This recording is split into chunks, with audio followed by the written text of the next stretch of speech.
بسم اللہ الرحمن الرحیم۔ اللہم صلی علی محمد۔ سقراط کو زہر کا پیالہ کیوں دیا گیا؟ آخر ایتھنز کے اہل اقتدار کو اس سے تکلیف ہی کیا تھی؟ سقراط کوئی لیڈر نہ تھا، جنگجو نہ تھا۔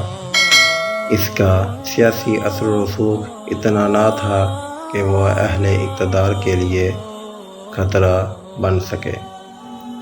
سقراط کے زہر کا پیالہ صدیوں پرانی تاریخ ہے۔ کچھ سوال البتہ آج بھی حیران کر دیتے ہیں۔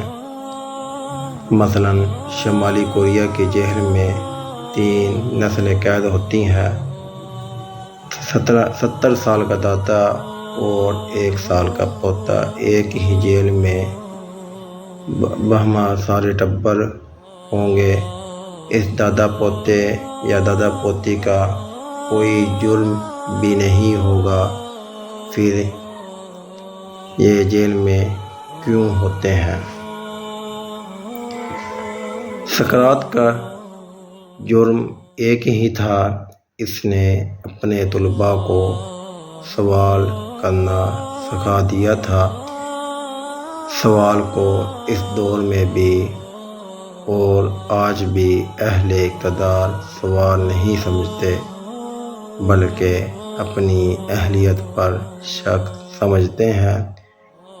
ایتھن کے استاد بھی سقراط کے خلاف تھے، کیونکہ وہ پہلے جو کچھ پڑھاتے طلباء اسے قبول کرتے، لیکن اب طلباء نے سوال کرنا شروع کر دیا۔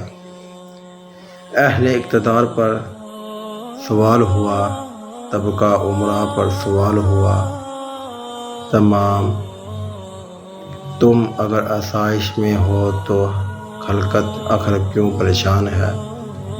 ان سوالات کے جواب نہ تھے، اس لیے سقراط کو زہر کا پیالہ دیا گیا۔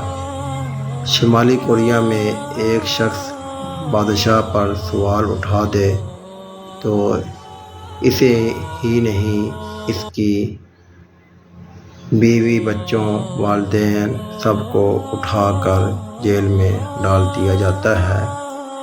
اہل اقتدار کل بھی سوالات سے پریشان ہوتے تھے، آج بھی پریشان ہوتے ہیں، بس کچھ معاشرے اب ترقی کر گئے ہیں۔ پاکستان میں بھی ایسے ہی ہوتا ہے۔ پاکستان میں اب کوئی سوال کرتا ہے تو اس کو ڈیجیٹل دہشت گردی کہتے ہیں۔ وہ کہتے ہیں اچھا اسے اقتدار دے دو جو تمہارے جواب دے سکے۔ اور کچھ معاشرے شمالی کوریا کی طرح ہوتے ہیں، وہ نسلوں کو قید کر کے سمجھتے ہیں شاید اب ان پر سوال اٹھنا بند ہو جائیں گے۔ جیسے پاکستان میں آج کل سوشل میڈیا پر پابندی لگائی گئی ہے، سوال لیکن اٹھتے رہیں گے، کیونکہ اہل اقتدار سوال کو شک کی نظر سے دیکھتے ہیں، اور شک کسی کو بھی نفسیاتی مریض بنا سکتا ہے۔